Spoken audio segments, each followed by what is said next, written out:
गोटे पॉइंट कहबी दिल्ली रे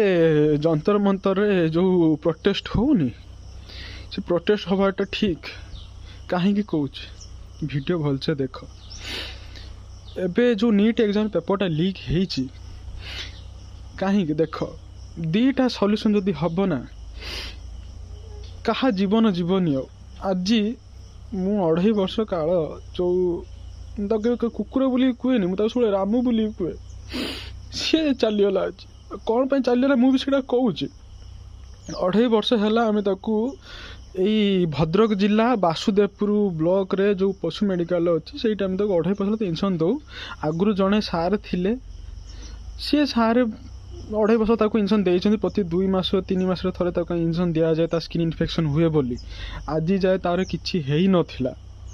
किंतु यही किछि मास हम से सेम मेडिकल ले से जो सार थिले से ट्रांसफर हो जाइछन्ति कटक को आउ जड़े नुआ मैडम आसुँच तो सी मैडम पाखक आम 10-15 दिन तले थे नहीं गलु रामू को हाँ से सेम इश्यू आगु से सारे जो देखुले रामूर जो स्किन इन्फेक्शन हुए खाया पीया टे छाड़ी दिए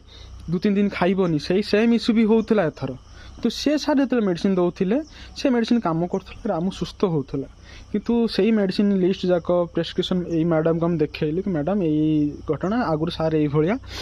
ट्रिटमेंट करती तो आप देखते सारे कौन कौन ट्रिटमेंट करती से हिसाब से आपन को मो रामूर हिस्ट्रीटा जना पड़ आप से हिसाब से ट्रिटमेंट करेंगे हाँ यही 10-15 दिन तले नहीं जो मेडिकल को मैडम गोटे इंजेक्शन देते आ 2टा मल्टीविटामिन टनिक देते सी इंजेक्शन नेला कानरू यू पस बाहर से कानूर पस बाहर तार माने से देहर से इंजेक्शन सूट करू नाला आ सी इंजेक्शन भी बहुत डिफरेंट थिला 2.5 वर्ष है मुझे सार को देखी आसी 3टा इंजेक्शन से कंटिन्यू करती कुछ गोटे मोन्टेम करना कौन आ गोटे एमती 3टा इंजेक्शन से कंटिन्यू करती 2टा इंजेक्शन कंपलसरी आ गोटे इंजेक्शन इफ नीडेड किंतु ये मैडम प्रथम इंजेक्शन देले कानूर पस बाहर सेकेंड टाइम काली काली सका पुणी तो नेलु कहीं इंजेक्शन नेला पर भी तार इन्फेक्शन बॉडी रे जो घा हो जाए कमु नाला काली नहीं गलु पुणी मैडम पाखु मैडम देखिले देखला पर काली तो मैडम 2टा इंजेक्शन देइछन्ति मो रामू घर को आसला से 10टा बेले इंजेक्शन नेला दिन 10टा रे शोइला राति 12टा 12:30 बेले तार पेन आरंभ है तार पेन आरंभ है माने जमीती मनीष को जमी फिट्स हुए ओडिया आम कहले जमी बात मारे मनीष हाथ गोड़ पूरा अकड़ जाए निश्वास नहीं पारती पाटिर लाल बुहे बांती करती हाँ आउ तार किछि माने राति 12टा 12:30 पाखु सकाळ 5टा पर्यंत 4:30 5टा पर्यंत से लगातार बहुत छाटीपिटी ही बहुत संघर्ष कर माने मुझे देखिली ता हाथ गोड़ छाटीपिटी होची ता आखि पूरा वाइड ओपन रोचे बेले बेले पूरा बुझी जाऊँगी माने जमती लगुच कि ता ब्रेन काम करूनी कहीं ऑलरेडी मो बाबा जने ब्रेन स्ट्रोक पेसेंट मु जानी यार सिम्पटमटा सेमती किसी आसला 3-4 घंटा बहुत कष्ट पाइला छाटीपिटी है लास्ट को बांती करदेला बांती करदे निश्वास बंद होगला कि समय हार्ट बंद होगला और चलीगला जो मैंने भी स्टोरी को देखुंट समस्त को रिक्वेस्ट करुच्ची मुझे रील भी पकेबी समस्त को रिक्वेस्ट करुच्ची जदि शेयर करार ऑप्शन अच्छी ना प्लीज टे शेयर करूँ आज मो कुकुर जीवन जाइए यही भूल डाक्तर किंबा जो मैंने SC ST कोटा पाई जो मैंने चाकरी करुँच SC ST कोटा देख मु गोटे जिन कहबी दुई जन कैंडिडेट अच्छा 2 जन एस्पिरेंट अच्छा ता भर जड़े 70 मार्क रखी जनरल पिला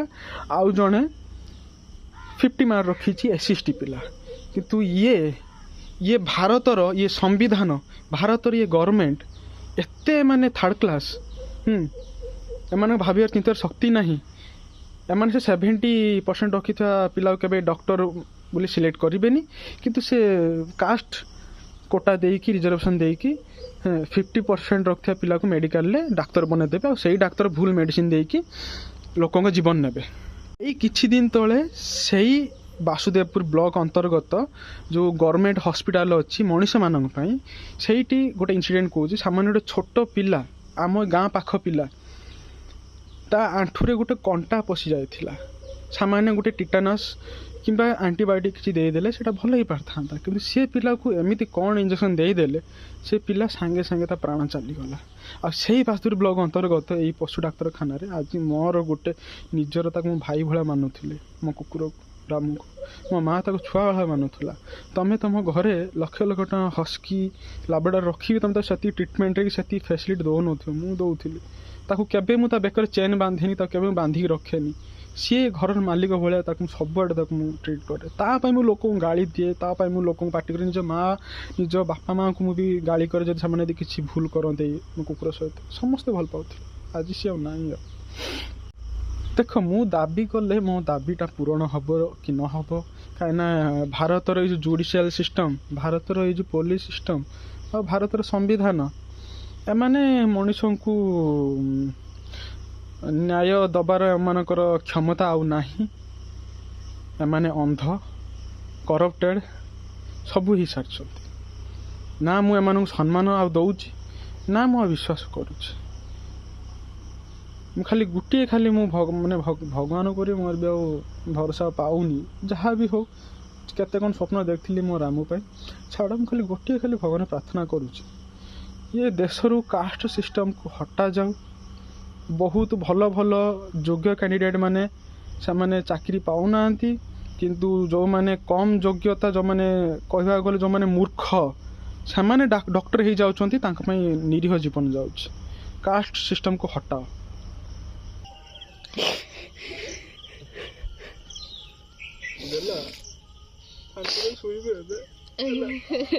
ତୁ ଦେ ମାଟି ପକା ତାପରେ ଶୀଘ୍ର।